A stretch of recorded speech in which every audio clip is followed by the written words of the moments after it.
Hi friends, welcome to my channel. ಎಲ್ಲರೂ ಹೇಗಿದ್ದೀರಾ? ಚೆನ್ನಾಗಿದ್ದೀರಾ ಅಂತ ಭಾವಿಸ್ತೀನಿ. ಈ ವ್ಲಾಗ್ ಬಂದುಬಿಟ್ಟು ಗುರುವಾರ ಬೆಳಗ್ಗೆ ಟೈಮ್ ಆಗಲೇ 8:15 ಆಗ ವ್ಲಾಗ್ ಸ್ಟಾರ್ಟ್ ಮಾಡಿದೆ. ನೋಡ್ತಾ ಇರ್ಬೋದು, ಮಳೆ ಹನಿ ಬರ್ತಾ ಇತ್ತು. ಸ್ವಲ್ಪ ಜಿಟಿ ಜಿಟಿ ಜಿಟಿ ಅಂತ ಬರ್ತಾ ಇತ್ತು ಸುಮಾರಾಗೆ. ಇನ್ನು ಮೋಡ ಕೂಡ ಫುಲ್ಲು ಆಗಿತ್ತು. ಇನ್ನು ಚಿಕ್ಕಮ್ಮ ಅವರೆಲ್ಲ ಕೆಲಸಕ್ಕೆ ಹೊರಟಿದ್ರು ಕೂಲಿ ಹೋಗೋಣ ಅಂತ ಹೇಳಿಬಿಟ್ಟು.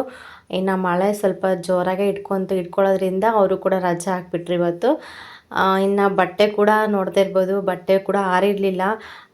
ನಾನು ಅಂದರೆ ಬುಧವಾರ ಬಟ್ಟೆ ಒಗ್ದಿದ್ದಲ್ವ, ಸರಿಯಾಗಿ ಒಣಗಿರಲಿಲ್ಲ. ಇನ್ನು ನೈಟ್ ಎತ್ತಿಟ್ಟಿದ್ದೆ, ಮತ್ತು ಬೆಳಗ್ಗೆ ಏನಾದರೂ ಸ್ವಲ್ಪ ಬಿಸಿಲು ಬಂದರೆ ಹಾಕ್ಬಿಡೋಣ, ಚೆನ್ನಾಗಿ ಒಣಗ್ಕೊತೇವೆ ಅಂತ ಹೇಳಿ.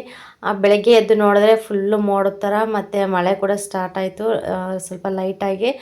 ಇನ್ನು ಬೆಳಗ್ಗೆಯಿಂದ ಸಂಜೆವರೆಗೂ ನೋಡಿದ್ರು ಕೂಡ ಒಂದು ಸ್ವಲ್ಪನೂ ಬಿಸಿಲೇ ಬರಲಿಲ್ಲ. ಅಟ್ಲೀಸ್ಟ್ ಮಧ್ಯಾಹ್ನ ಟೈಮ್ ಆದರೂ ಬಿಸಿಲು ಬರುತ್ತೆ ಅಂತ ನೋಡಿದ್ರೆ ಬಿಸಿಲು ಅವಾಗ ಕೂಡ ಬರಲಿಲ್ಲ. ಇನ್ನು ಮಳೆನೇ ಸ್ವಲ್ಪ ಜಾಸ್ತಿನೇ ಬಂತು. ಅದಕ್ಕೋಸ್ಕರ ಇನ್ನು ಬಟ್ಟೆ ಕೂಡ ಒಣಗೋದಿಲ್ಲ ಅಂತ ಗೊತ್ತಾಯಿತು. ಇನ್ನು ಸುಮ್ಮನೆ ಎಲ್ಲ ಗುಡ್ಡೆ ಹಾಕ್ಕೊಂಡ್ರೆ ಮತ್ತು ಸ್ಮೆಲ್ ಬರುತ್ತೆ ಅಂತ ಹೇಳಿಬಿಟ್ಟು ಹಿಂಗೆ ಚಪ್ಪರದ ತಂತಿ ಕಟ್ಟಿದ್ದೀವಲ್ವ, ಅಲ್ಲೇ ಹಾಕ್ತಾಯಿದ್ದೀನಿ. ಇಲ್ಲಿ ಹಾಕ್ಬೋದು. ಇಲ್ಲೇನಂದರೆ ಗುಬ್ಬಿ ಇದಾವಲ್ಲ, ಗುಬ್ಬಿ ಕಾಟ, ಅವು ಕುತ್ಕೊತಿರ್ತವೆ. ಮತ್ತು ಗೊತ್ತಲ್ವ, ಕುತ್ಕೊಂಡ ತಕ್ಷಣ ಅವು ಇದು ಮಾಡ್ತಾ ಇರ್ತವೆ. ಅದಕ್ಕೋಸ್ಕರ ಬಟ್ಟೆ ಮೇಲೆಲ್ಲ ಹಂಗೆ ಕಾಣಿಸ್ತಾ ಇರುತ್ತೆ. ಅದಕ್ಕೆ ನಾನು ಜಾಸ್ತಿ ಹಾಕ್ತಾ ಇರಲಿಲ್ಲ. ಇನ್ನು ಚೆನ್ನಾಗಿ ಒಣಗಿಸ್ಬಿಟ್ಟು ಎತ್ತಿಟ್ಬಿಡ್ತಿದ್ದೆ. ಆದರೆ ಇವಾಗ ಮೋಡ ಆಗಿರೋದ್ರಿಂದ ಹಾಕ್ಲೇಬೇಕು, ಅನಿವಾರ್ಯ ಬಂತು. ಇನ್ನು ಬೇರೆ ಎಲ್ಲೂ ಜಾಗ ಇಲ್ಲ. ಇನ್ನು ಚಿಕ್ಕಮ್ಮರ ಮನೆ ಹತ್ರ ಹಾಕೋಣ ಅಂದರೆ ಅಲ್ಲಿ ಚಪ್ಪರ ಕೂಡ ಇಲ್ಲ ಅಲ್ವಾ, ಅದಕ್ಕೋಸ್ಕರ ಇನ್ನು ಏನು ಮಾಡೋಕ್ಕಾಗೋದಿಲ್ಲ ಅಂತೇಳ್ಬಿಟ್ಟು ಹಾಕ್ತಾಯಿದ್ದೀನಿ ಇವಾಗ ಎಲ್ಲನೂ. ಸ್ವಲ್ಪ ಜಾಸ್ತಿನೇ ತಣ್ಣಗಿತ್ತು ಬಟ್ಟೆ, ಸರಿಯಾಗಿ ಒಣಗಿರಲಿಲ್ಲ. ಅದಕ್ಕೋಸ್ಕರ ಇನ್ನು ನಾನು ಬಟ್ಟೆ ಒಗ್ದಾಗ ಕೂಡ ಒಂದು ಸ್ವಲ್ಪ ಹೊತ್ತಷ್ಟೇ ಬಿಸಿಲು ಬಂದಿದ್ದು, ಮತ್ತು ಅಷ್ಟೊಂದೇನು ಬಿಸಿಲಿರಲಿಲ್ಲ. ಇನ್ನು ಚೆನ್ನಾಗಿ ಕೂಡ ಒಣಗಿರಲಿಲ್ಲ. ಇನ್ನು ಇರಲಿ ಬಿಡು ಅಂತೇಳ್ಬಿಟ್ಟು ಇವಾಗೆಲ್ಲ ಹಾಕ್ತಾಯಿದ್ದೀನಿ ನೀಟಾಗೆ. ಹಿಂಗೆ ನೋಡಿ, ಮಳೆಗಾಲದಲ್ಲಂತೂ ಇಲ್ಲ, ಈ ಥರ ಚಳಿಗಾಲದಲ್ಲಷ್ಟೇ. ಚಳಿಗಾಲದಲ್ಲಿ ಏನಂದರೆ ಹಿಬ್ಬಿನಿ ಜಾಸ್ತಿ ಬೀಳ್ತಾ ಇರುತ್ತೆ, ಬೇಗ ಬಿಸಿಲು ಬರೋದಿಲ್ಲ. ಒಂದೊಂದು ಟೈಮ್ ಈ ಥರ ಮೋಡ ಫುಲ್ ಆಗಿಬಿಡುತ್ತೆ, ಇನ್ನು ಮಳೆ ಹನಿ ಸ್ಟಾರ್ಟ್ ಆಗಿಬಿಡುತ್ತೆ ಆ ಥರ. ಇನ್ನು ಬೇಸಿಗೆ ಕಾಲದಲ್ಲಂತೂ ಗೊತ್ತಲ್ವ, ಆರಾಮ್ಸೆ ಬಟ್ಟೆ ಎಲ್ಲ ನೆನೆಸ್ಕೋಬೋದು, ಅಂದರೆ ಒಣಗಿಸ್ಕೋಬೋದು. ಎಲ್ಲ ಚೆನ್ನಾಗಿ ಇದಾಗ್ತಾ ಇರುತ್ತೆ, ಏನು ಹಿಂಸೆನೂ ಇರೋದಿಲ್ಲ, ಇನ್ನು ಟೆನ್ಷನ್ ಇರೋದಿಲ್ಲ. ಆರಾಮ್ಸೆ ಬಟ್ಟೆ ಒಗೆಯೋದು ಎಲ್ಲ ಕೆಲಸ ಎಲ್ಲ ಮಾಡ್ಕೋಬೋದು ನೀಟಾಗೆ. ಈ ಥರ ಚಳಿಗಾಲದಲ್ಲಿ ಮಳೆಗಾಲದಲ್ಲಿ ಆದರೆ ಸ್ವಲ್ಪ ಕಷ್ಟ. ಇನ್ನೆಲ್ಲ ಒಣಗಾಕಿ ಮತ್ತು ಊಟ ಎಲ್ಲ ಆದಮೇಲೆ ಸ್ವಲ್ಪ ಕೆಲಸ ಇತ್ತು ನನಗೆ. ಇನ್ನು ಕೆಲಸ ಎಲ್ಲ ಮುಗಿಸ್ಕೊಂಡು ಆಮೇಲೆ ಲಾಸ್ಟ್ ನಾನು ಮೊನ್ನೆ ಅಂದರೆ ಆಗಲೇ ತುಂಬ ದಿನ ಆಯಿತು ಮಸಾಲೆ ಐಟಮ್ ಎಲ್ಲ ತೊಗೊಂಡಿದ್ದೆ, ಬಟ್ ಡಬ್ಬಿಗೆ ಹಾಕಿರಲಿಲ್ಲ ನಾನು. ಇನ್ನು ಅದು ಕೂಡ ಸ್ವಲ್ಪ ಎಲ್ಲ ತುಂಬಿಸೋಣ ಅಂತ ಹೇಳಿಬಿಟ್ಟು ತೊಗೊಂಬಂದು ಎಲ್ಲ ಇವಾಗ ಜೋಡಿಸ್ತಾ ಇದೆ ನೀಟಾಗೆ. ಇನ್ನು ಅಂಗಡಿಯಲ್ಲೇ ಕೂಡ ಸ್ವಲ್ಪ ಪಾಕೆಟೆಲ್ಲ ಮಿಕ್ಕಿದ್ವು, ಅವು ಕೂಡ ಬಿಟ್ಟರೆ ಸುಮ್ಮನೆ ವೇಸ್ಟ್ ಆಗುತ್ತೆ ಅಂತ ಹೇಳಿಬಿಟ್ಟು ಆ ಚಿಕ್ಕ ಚಿಕ್ಕ ಪಾಕೆಟಲ್ಲಿರೋದೆಲ್ಲ ಕೂಡ ನಾನು ಎಲ್ಲ ಕಟ್ ಮಾಡಿಬಿಟ್ಟು ಇದ್ರೊಳಗೆ ನೀಟಾಗಿ ಹಾಕ್ಕೊಂಡೆ. ಇನ್ನು ಡೈಲಿ ಅಂದರೆ ಯೂಸ್ ಮಾಡೋದಕ್ಕೂ, ಮತ್ತು ಮಸಾಲೆ ಐಟಮ್ ಯಾವಾಗಾದರೂ ಪಲಾವು ಇಲ್ಲ ಟೊಮೊಟೊ ಬಾತು ಏನಾದರೂ ಮಸಾಲೆ ಐಟಮ್ ಮಾಡಬೇಕಾದ್ರೆ ಅದು ಒಂದಿರುತ್ತೆ ಅಂತೇಳ್ಬಿಟ್ಟು 2 ಡಬ್ಬದಲ್ಲಿ ಈ ಥರ ಫುಲ್ ಮಾಡಿಕೊಂಡೆ. ತುಂಬ ಈಸಿ ಆಗುತ್ತೆ ಈ ಥರ ಎಲ್ಲ ಹಾಕ್ಕೊಂಡು ಇಟ್ಕೊಂಡ್ಬಿಟ್ರೆ. ಮತ್ತು ಹುಡುಕಾಡೋ ಟೈಮ್ ಕೂಡ ಇರೋದಿಲ್ಲ, ಮತ್ತು ಕೆಳಗಡೆ ಬೀಳೋದು ಅದೆಲ್ಲ ಸ್ವಲ್ಪ ರಿಸ್ಕ್ ಆಗುತ್ತೆ. ಈ ಥರ ನಮಗೆ ಈಸಿಯಾಗಿರೋ ಥರ ಮಾಡಿಕೊಂಡ್ರೆ ಬೇಗ ಬೇಗ ಹಾಕಿ ಮಾಡ್ಕೋಬೋದು ಅಂತ ಹೇಳ್ಬಿಟ್ಟು. ಇನ್ನು ಚಿಕ್ಕಮ್ಮರು ಕೂಡ ರಜೆ ಇತ್ತು, ಅವರು ಮೊನ್ನೆ ಎಲ್ಲ ಇವೇ ಮೆಣಸಿನ್ಕಾಯಿ ಬಿಡ್ಸೋಕ್ಕೆ ಹೋಗಿದ್ರು. ಅಂದರೆ ಇವು ಬಾಡಿಗೆ ಮೆಣಸಿನ್ಕಾಯಿ, ಇವು ಖಾರ ಇರೋದಿಲ್ಲ ಅಂತ ಹೇಳ್ತಾರೆ. ಬಟ್ ಬಜ್ಜಿ ಮಾಡೋಣ ಅಂತ ಹೇಳಿಬಿಟ್ಟು ಇಬ್ಬರು ಅತ್ತೆ ಸೊಸೆ ಎಲ್ಲ ರೆಡಿ ಮಾಡ್ಕೊತಾ ಇದ್ರು. ಇವು ತುಂಬ ಚೆನ್ನಾಗಿರುತ್ತೆ, ಇದು ಮೆಣಸಿನ್ಕಾಯಿ ಅಂದರೆ ಹಿಟ್ಟು ಮೆಣಸಿನ್ಕಾಯಿ ಮಾಡೋದಕ್ಕೆ. ಇನ್ನು ಹೆಂಗೋ ಇದ್ದು, ಮತ್ತು ಸ್ವಲ್ಪ ಮಳೆ ಕೂಡ ಬರ್ತಾ ಇತ್ತು, ಇನ್ನು ಚಳಿ ಕೂಡ ಸಖತ್ತು ಚಳಿ ಬೆಳಗ್ಗೆಯಿಂದ ಇತ್ತಲ್ವ, ಅದಕ್ಕೋಸ್ಕರ ಮಾಡೋಣ ಅಂತ ಹೇಳ್ಬಿಟ್ಟು ಎಲ್ಲ ರೆಡಿ ಮಾಡಿಕೊಂಡ್ರು. ಇನ್ನು ಚಿಕ್ಕಮ್ಮ ಎಲ್ಲ ಹಿಟ್ಟೆಲ್ಲ ಕಾಯಿಸಿದ್ರು, ಒಂದು ಸ್ವಲ್ಪ ಸೌಡಾ ಪುಡಿ ಮತ್ತು ಒಂದು ಸ್ವಲ್ಪ ಜೀರಿಗೆ, ಸ್ವಲ್ಪ ಕೊತ್ತಂಬರಿ ಸೊಪ್ಪೆಲ್ಲ ಹಾಕಿ ಚೆನ್ನಾಗಿ ಮಿಕ್ಸ್ ಮಾಡಿ ಒಂದು 10 ನಿಮಿಷ ಹಂಗೆ ಇಟ್ಟಿದ್ರು. ಇಟ್ಬಿಟ್ಟು ಇವಾಗ ಲಾಸ್ಟಲ್ಲಿ ಎಣ್ಣೆ ಎಲ್ಲ ಸ್ವಲ್ಪ ಕಾದ್ಮೇಲೆ ಚೆನ್ನಾಗಿ ಎಣ್ಣೆ ಕಾಯುತ್ತಲ್ವ, ಆವಾಗ ಆ ಎಣ್ಣೆ ತೊಗೊಂಡು ಮತ್ತೆ ಹಿಟ್ಟಲ್ಲಿ ಹಾಕ್ಕೊಂಡ್ರು ಅವರು.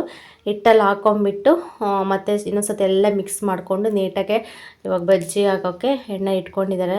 ರೆಡಿ ಆಯಿತು ಎಣ್ಣೆ. ನಮ್ಮ ಚಿಕ್ಕಮ್ಮನಿಗೆ ತುಂಬ ಎಕ್ಸ್ಪೀರಿಯೆನ್ಸು ಈ ಥರ ಬಜ್ಜಿ ಎಲ್ಲ ಮಾಡೋದು. ನಾವು ಚಿಕ್ಕವರಿದ್ದಾಗ ಅವರು ಹೋಟೆಲ್ ಇಟ್ಟಿದ್ರು, ಒಂದು ಚಿಕ್ಕ ಹೋಟೆಲ್ ಥರ. ಅವಾಗಿಂದ ಫುಲ್ಲು ಫೇಮಸ್ ನಮ್ಮ ಚಿಕ್ಕಮ್ಮ, ಅಷ್ಟು ಚೆನ್ನಾಗಿ ಮಾಡ್ತಾಯಿರ್ತಾರೆ ಬಜ್ಜಿ, ಮಾತ್ರ ತುಂಬ ಚೆನ್ನಾಗಿ ಮಾಡ್ತಾರೆ. ಟೇಸ್ಟ್ ಕೂಡ ಚೆನ್ನಾಗಿ ಬರುತ್ತೆ ಅವ್ರ ಕೈಯಲ್ಲಿ. ಅದಕ್ಕೋಸ್ಕರ ಹೆಂಗೋ ಸ್ವಲ್ಪ ಇದು ವಾತಾವರಣ ಕೂಡ ಕೂಲಾಗಿತ್ತಲ್ಲ, ಇನ್ನು ಮಾಡೋಣ ಅಂತ ಹೇಳ್ಬಿಟ್ಟು ಇನ್ನು ನಮ್ಮ ಅಣ್ಣರ ಮನೆಯಲ್ಲೇ ಮಾಡ್ತಾಯಿದ್ದೀವಿ. ಇನ್ನು ನಮ್ಮ ಮನೆಯಲ್ಲೂ ಇಲ್ಲ, ಚಿಕ್ಕಮ್ಮರ ಮನೆಯಲ್ಲೂ ಕೂಡ ಮಾಡ್ತಾಯಿಲ್ಲ. ಇವಾಗ ನಮ್ಮ ಅಣ್ಣರ ಮನೆಯಲ್ಲೇ ಮಾಡ್ತಾಯಿದ್ದೀವಿ. ಹೆಂಗೋ ಸಂಜೆಗೂ ಆಗುತ್ತೆ, ಮತ್ತು ಇವಾಗ ಮಧ್ಯಾಹ್ನ ಟೈಮಲ್ಲಿ ತಿನ್ಬೋದು ಆರಾಮ್ಸೆ ಅಂತ ಹೇಳಿಬಿಟ್ಟು ತುಂಬ ಚೆನ್ನಾಗಿ ಆಗಿತ್ತು ಟೇಸ್ಟ್ ಕೂಡ. ಇನ್ನು ಎಲ್ಲರಿಗೂ ಆಗುತ್ತೆ ಅಂತ ಹೇಳಿ ಇವಾಗ ಮಾಡಿಕೊಡ್ತಾ ಇದ್ದಾರೆ ಚಿಕ್ಕಮ್ಮ. ಈ ಥರ ಮನೇಲಿದ್ದಾಗ ನಾವು ಏನು ಕೇಳಿದ್ರು ಕೂಡ ಇಲ್ಲ ಅನ್ನೆಲ್ಲ ಮಾಡಿಕೊಡ್ತಿರ್ತಾರೆ. ನಾವೇ ಏನಾದರೂ ಸ್ವಲ್ಪ ಅವ್ರು ಸುಸ್ತಾದಾಗ ಮತ್ತು ಕೆಲ್ಸಕ್ಕೆ ಹೋಗಿ ಬಂದಾಗ ತಿನ್ಬೇಕು ಅನಿಸಿದ್ರು ಕೂಡ ನಾವೇನು ಕೇಳಲ್ಲ, ಪಾಪ ಸುಮ್ಮನೆ ಇದಾಗ್ತಾರೆ ಅಂತ ಹೇಳ್ಬಿಟ್ಟು. ಇನ್ನು ಹೊಲದಲ್ಲೆಲ್ಲ ಹೋಗಿ ಮಾಡಿ ಬರಬೇಕು, ಮತ್ತು ಮನೆಗೆ ಬಂದು ಕೆಲಸ ಮಾಡ್ಕೋಬೇಕು, ಅವ್ರಿಗೂ ಸಾಕಾಗಿರುತ್ತೆ. ಅದಕ್ಕೋಸ್ಕರ ನಾವೇನು ಕೇಳಲ್ಲ. ಈ ಥರ ಎಲ್ಲ ಯಾವಾಗಾದರೂ ಮನೇಲಿದ್ದಾಗ ಮಾತ್ರ ಮಾಡಿಕೊಡಿ ಅಂತಂದರೆ ಮಾಡಿಕೊಡ್ತಾರೆ, ಏನು ಬೇಜಾರು ಮಾಡ್ಕೊಳ್ಳಲ್ಲ. ಅವ್ರಿಗೇನು ಅವ್ರು ತಿನ್ನೋದು ಮುಖ್ಯ ಅಲ್ಲ, ಇಷ್ಟಪಟ್ಟು ತಿಂತಾರಲ್ಲ ಅವ್ರ ಖುಷಿ ನೋಡ್ಕೊಂಡು ಅವ್ರು ಖುಷಿ ಪಡ್ತಾರೆ. ನನ್ನ ತಮ್ಮನೇ ಆಗಲಿ ಯಾರೇ ಆಗಲಿ ಏನಾದರೂ ಮಾಡಿಕೊಡಮ್ಮ ಅಂತಂದರೆ ಮಾಡಿಕೊಡ್ತಾರಲ್ಲ, ಕೇಳಿದ ತಕ್ಷಣ ನಮ್ಮ ಚಿಕ್ಕಮ್ಮನಿಗೆ ಒಂಥರ ಖುಷಿ. ಇನ್ನು ಊಟ ಮಾಡಿಬಿಟ್ಟು ಚೆನ್ನಾಗಿತ್ತು, ಸಾಂಬಾರು ಚೆನ್ನಾಗಿತ್ತು, ನೀವು ಮಾಡಿರೋ ಅಡುಗೆ ಚೆನ್ನಾಗಿತ್ತು ಅಂದ್ರಂತೂ ಒಂಥರ ಮುಗುಳ್ನಾಗೆ ನಗ್ತಾ ಇರ್ತಾರೆ ಅವರು. ಅಷ್ಟೊಂದು ಇದು ಏನು ಬೇಜಾರು ಮಾಡ್ಕೊಳ್ಳಲ್ಲ, ಮಾಡಿಕೊಡ್ತಾರೆ. ಬಟ್ ಅವರಂತೂ ಜಾಸ್ತಿ ತಿನ್ನೋದಿಲ್ಲ, ಅವ್ರಿಗೇನು ಯಾವಾಗಲೂ ಮುದ್ದೆನೇ ಇರಬೇಕು ಅಷ್ಟೇ. ಮುದ್ದೆ ಬಿಟ್ಟರೆ ಅವ್ರು ಏನು ಜಾಸ್ತಿ ಇಷ್ಟನೇ ಪಡಲ್ಲ. ನೋಡ್ತಾ ಇರ್ಬೋದು, ಬಜ್ಜಿ ಎಲ್ಲ ಆಯಿತು, ತುಂಬ ಚೆನ್ನಾಗಿ ಹಾಕಿದ್ರು. ಇನ್ನು ನಾವು 3 ಮನೆಯವರು ಶೇರ್ ಮಾಡ್ಕೊಂಡ್ವಿ. ನಮ್ಮ ಅಣ್ಣರ ಮನೆಗೆ, ಚಿಕ್ಕಮ್ಮರ ಮನೆಗೆ ಮತ್ತು ನಮ್ಮ ಮನೆಗೆ ಎಲ್ಲ ಇಷ್ಟಿಷ್ಟು ಬಂದಿದ್ದು. ಆದರೆ ನಮಗೇನೆ ಸ್ವಲ್ಪ ಜಾಸ್ತಿ ಹಾಕ್ಕೊಟ್ಟಿದ್ರು. ಏನೋ ಇರುತ್ತೆ ಮನೆಯಲ್ಲೇ ಇದ್ದರೆ, ನನ್ನ ತಮ್ಮ ಕೂಡ ಬಂದು ತಿಂತಾನೆ ಅಂತ ಹೇಳಿಬಿಟ್ಟು ಇನ್ನು ನಾನು ಸುಮ್ಮನೆ ಆದೆ. ಅದ್ರ ಜೊತೆಗೆ ಏನಾದರೂ ಮಾಡೋಣ ಅಂತ ಅಂದ್ಕೊಂಡೆ ಸಾಯಂಕಾಲಕ್ಕೆ. ಹಾಯ್ ಫ್ರೆಂಡ್ಸ್, ಈಗ ಟೈಮ್ ಬಂದುಬಿಟ್ಟು 6:15 ಆಯಿತು. ಮತ್ತು ನಾನು ಈಗ ವ್ಲಾಗ್ ಸ್ಟಾರ್ಟ್ ಮಾಡ್ತಾಯಿದ್ದೀನಿ. ಇನ್ನು ಟೈಮ್ ಆಗಿದೆ. ಆಗಲೇ ನನ್ನ ಮಗ ಮಮ್ಮು ಅಂತ ಇದ್ದಾನೆ, ಅದಕ್ಕೆ ಏನಾದರೂ ಮಾಡಬೇಕು ಇವಾಗ. ಇನ್ನು ಚಿಕ್ಕಮ್ಮ ಬಜ್ಜಿ ಮಾಡಿತ್ತಲ್ವ, ಬಜ್ಜಿ ಇದ್ದಾವೆ, ಅದ್ರ ಜೊತೆಗೆ ಏನಾದರೂ ಸ್ವಲ್ಪ ಮಾಡೋಣ ಅಂತ ಅಂದ್ಕೊಂಡೆ. ಉಪ್ಪಿಟ್ಟು ಮಾಡೋಣ ಅಂದ್ಕೊಂಡೆ. ಉಪ್ಪಿಟ್ಟು ಅಂದರೆ ತುಂಬ ಇಷ್ಟ ಅವನಿಗೆ, ತುಂಬ ಇಷ್ಟಪಟ್ಟು ತಿಂತಾನೆ. ಚೆನ್ನಾಗಿರುತ್ತೆ, ವಾತಾವರಣ ಕೂಡ ತುಂಬ ಕೂಲಾಗಿದೆ, ಮತ್ತು ಮಳೆ ಕೂಡ ಬಂತು. ಅದಕ್ಕೋಸ್ಕರ ತುಂಬ ಚಳಿ ಅಂತ ಅನಿಸ್ತದೆ. ಬೆಳಗ್ಗೆಯಿಂದ ಸ್ವೆಟ್ರ್ ನಾನು ಚೇಂಜ್ ಮಾಡಿಲ್ಲ, ಅಷ್ಟು ಚಳಿ ಅನ್ನಿಸ್ತಾ ಇದೆ. ಇನ್ನು ಹೊರಗಡೆ ಅಂತೂ ಹೋಗೋಕ್ಕೆ ಆಗ್ತಾಯಿಲ್ಲ. ಅದಕ್ಕೋಸ್ಕರ ಇವಾಗ ಎಲ್ಲ ರೆಡಿ ಮಾಡಿ ಇಟ್ಟಿದ್ದೀನಿ, ಉಪ್ಪಿಟ್ಟಿಗೆ ಮಾಡಬೇಕು ಇವಾಗ. ನೋಡ್ತಾ ಇರ್ಬೋದು, ಇಲ್ಲಿ ಕ್ಯಾರೆಟ್ ಇತ್ತು ಒಂದು ಚಿಕ್ಕದು, ಕ್ಯಾರೆಟ್ ಕೂಡ ಹಾಕಿದ್ದೀನಿ. ತುಂಬ ಚೆನ್ನಾಗಿರುತ್ತೆ ಕ್ಯಾರೆಟ್ ಹಾಕಿ ಮಾಡಿದ್ರೆ. ಅದಕ್ಕೋಸ್ಕರ ರೆಡಿ ಮಾಡಿದ್ದೀನಿ. ಈಗ ರವೆ ಒಂದು ಸ್ವಲ್ಪ ಹುರ್ಕೊಂಡ್ಬಿಟ್ಟು ಮಾಡಬೇಕು. ಚೆನ್ನಾಗಿರುತ್ತೆ, ಬೇಗನೆ ಆಗುತ್ತಲ್ವ, ಅದಕ್ಕೆ ಅವ್ನು ಸತಾಯಿಸ್ತಾ ಇದ್ದೀನಿ. ಒಂದು ಸ್ವಲ್ಪ ಹೊತ್ತು ವೇಟ್ ಮಾಡು ಅಂತ ಹೇಳ್ಬಿಟ್ಟು. ಕ್ಯಾರೆಟ್ ತುರಿಬೇಕಾದ್ರೆ ಕ್ಯಾರೆಟ್ ಕೇಳ್ತಾ ಇದ್ದೆ, ತಿಂದಿದ್ದಾನೆ.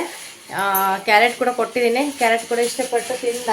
ಅದಕ್ಕೆ ಇವಾಗ ಆಟ ಆಡ್ತಾ ಇದ್ದಾನೆ. ಅದಕ್ಕೆ ಇವಾಗ ಮಾಡಬೇಕು. ಅವ್ನು ಮತ್ತೆ ಇನ್ನೊಂದ್ಸತಿ ಕೇಳೋಷ್ಟೊತ್ತಿಗೆ ಮಾಡಬೇಕು ಬೇಗ ಈಗ, ಇಲ್ಲಾಂದರೆ ಹತ್ತು ಬಿಡ್ತಾನೆ. ನೋಡಬೇಕು ಹೆಂಗೆ ಮಾಡಬೇಕು ಅಂತ. ರೆಡಿ ಮಾಡಿ ಇಟ್ಕೊಂಡಿದ್ದೀನಿ. ಇನ್ನು ನಮ್ಮ ಮನೆಯವ್ರು ಕೂಡ ಬರ್ತಾರೆ ಇವಾಗ. ಅದಕ್ಕೋಸ್ಕರ ಇನ್ನು ಬಜ್ಜಿ ಇದ್ದಾವೆ, ಅದು ಕಾಂಬಿನೇಷನ್ ಸರಿ ಹೋಗುತ್ತೆ, ಚೆನ್ನಾಗಿರುತ್ತೆ ಅಂತ ಹೇಳ್ಬಿಟ್ಟು ಬೆಳಗ್ಗೆಗೆ ಏನಾದರೂ ಸ್ವಲ್ಪ ಮುದ್ದೆಗಿನ ಮಾಡ್ತೀನಿ, ಬಿಸಿ ಮುದ್ದೆ ಮಾಡಿ. ಇನ್ನು ಇವಿದ್ದಾವೆ, ಹೀರೆಕಾಯಿ ಇದೆ, ಹೀರೆಕಾಯಿ ಫ್ರೈ ಥರ ಮಾಡಿಬಿಟ್ಟು ಬೆಳಗ್ಗೆ ಮುದ್ದೆ ಮಾಡ್ತೀನಿ ಬಿಸಿದು. ಇವಾಗ ಸದ್ಯಕ್ಕೆ ಒಂದು ಟೈಮ್ಗೆ ಉಪ್ಪಿಟ್ಟು ಮಾಡ್ತೀನಿ.